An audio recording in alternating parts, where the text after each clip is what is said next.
aquesta de Sixto ens ha sorprès una mica, no? Diferent a la resta. Sí, molt diferent, molt original i realment una barreja de sensacions. Rius, t'emociones, t'espantes. T'emociones molt també. M'ho he passat molt bé. Sí, m'he rigut, m'he espantat, m'he emocionat. He estat allà enganxada. Home, t'ha passat tot, no? Sí. Tot el que li pots demanar a una obra. Exacte. Has passat por?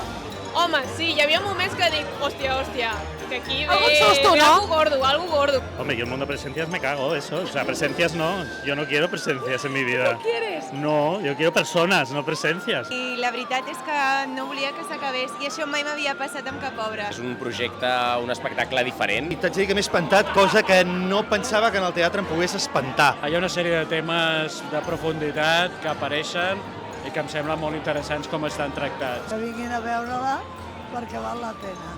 Una segona part de la presència? Vull dir, jo crec que és necessària, jo no me'n puc anar a casa tranquil·la perquè necessito respostes. Presència segona part, ja.